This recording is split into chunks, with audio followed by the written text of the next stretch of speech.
This incident happened at one of my favorite walking spots, the 1907 Levee Side Train Bridge near Eagle Creek. This is a short story, but it's one of the most unsettling experiences I've had there. I've visited this spot several hundred times, both alone and with friends.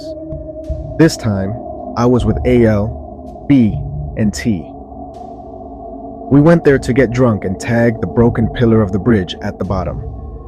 The bottom area is where the levee is located, and you can walk in the water, swim, or fish there. Although the water is dirty, people still swim and fish. We decided to climb up to the tracks, which is about a 32 to 36 foot climb up the dips of the levee. Halfway up, a passenger train suddenly blazed by at least 70 miles per hour. It was brightly lit, and we saw lights as if they were in a passenger train's windows. However, the train looked like a blur. We didn't hear it at all until it was right upon us, blaring by with an incredibly loud noise. The eerie part was that we didn't hear a thing until we saw it. We ran to the top, but the train was gone. We had a clear view of at least a 5-mile stretch of track, but there was nothing in sight. People have always said the tracks were haunted, speaking of a ghost train and specters of the past. They say it's haunted because of an accident that involved the broken pillar, which resulted in fatalities. I even have a screenshot of the recorded accident from over 100 years ago. Adding to the eerie atmosphere, my friend Z once found a knife washed up at 1907, 3 days after 2 women were found dead at the levee. He experienced a streak of bad luck afterward, and eventually threw the knife back into the water.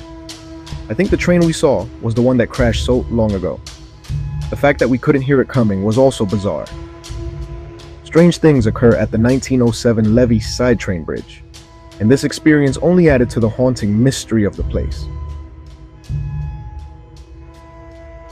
About 3 years ago, I went to Manhattan with my friends to celebrate a birthday. We needed to take the subway to get back to the ferry. There were about 8 of us, but we were a bit separated in the train because my friend and I found seats to sit down. I like to think I'm pretty aware of my surroundings, as a girl should be, and a man with a backpack came into our train car from another one and started screaming curse words, saying he was going to smoke and bomb this place up, the train. I kept listening to what he was saying, and just as we were approaching the next stop, he told his homeless buddy to put his gas mask on and reached into his bag. I looked at my friend sitting next to me, and without making eye contact, I said, "I'm getting off the train." I grabbed her and ran off. Thankfully, my other friends eventually noticed that we had run off the train and followed shortly after. They had no idea what was going on because they weren't listening and had zero awareness of their surroundings.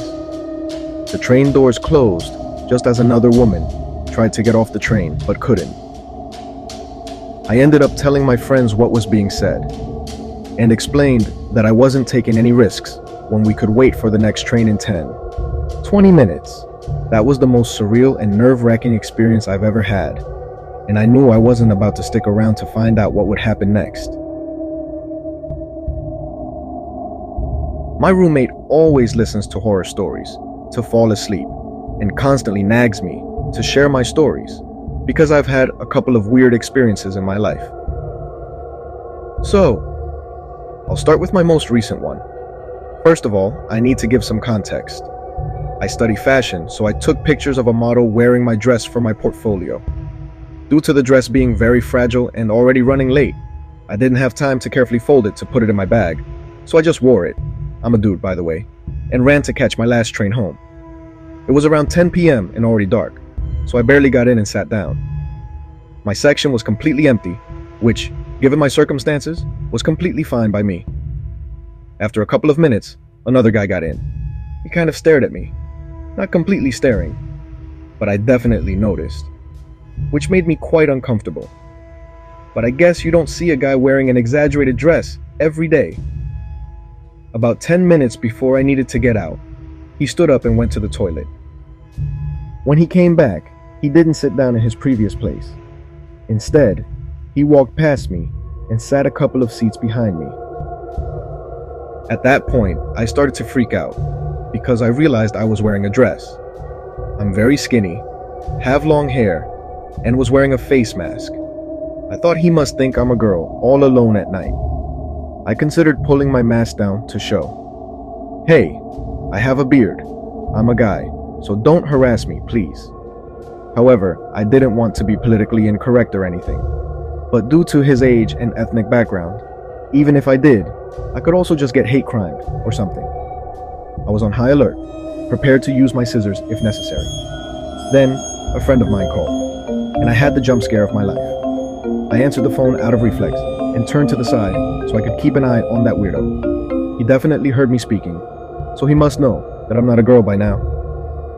After the longest 10 minutes of my life, it was time for me to get out. I got up and walked past him to get to the door. For real, I kid you not. After walking past him and looking back, I saw something sticking out of his jacket. A little bit of wood, like the handle of a fishing knife. If it wasn't, I couldn't think of what else it could be. After I left the station, I called the police to tell them about my encounter, and they took my statement very seriously. However, they couldn't find or identify that weirdo. To think that women face these kinds of situations all the time is unimaginable to me. I still feel uncomfortable taking trains and buses at night. Firstly, I'm a 24-year-old guy, and I'm not great at writing things out like this, but I just wanted some advice, as I'm a socially awkward person. So I decided to go into town the other day and took the train in. I arrived at the station, got my ticket, and then waited for the train. I was approached by a man in his 60s. He must have thought he knew me because he said, "Wow, I haven't seen you in some time." I replied, "Sorry, I think you may have the wrong person." He continued to push the conversation by saying, "Oh, you must have a twin." I laughed and brushed it off. When the train arrived, I got on and sat down in a two-seater chair. The man sat down next to me and asked my name. Trying to be polite, I told him my name, and he told me his. He asked me a few questions, and I gave answers. Up to this point, everything seemed fine. He asked to use my phone to make a call, which I didn't see an issue with. After making the call, he sent a text message, which was fine, and then his phone beeped. He then turned to me and said, "I have your number now. We can catch up later." He had called himself on my phone to get my number. I tried to play it off coolly, but I was pretty creeped out, and I couldn't leave since he blocked me in. Finally, he got off at his station. Straight away, he texted me. Since then, he has been texting me every day to come over to his house or go out for coffee. I feel bad for him because he seemed lonely, but it just feels really odd and creepy.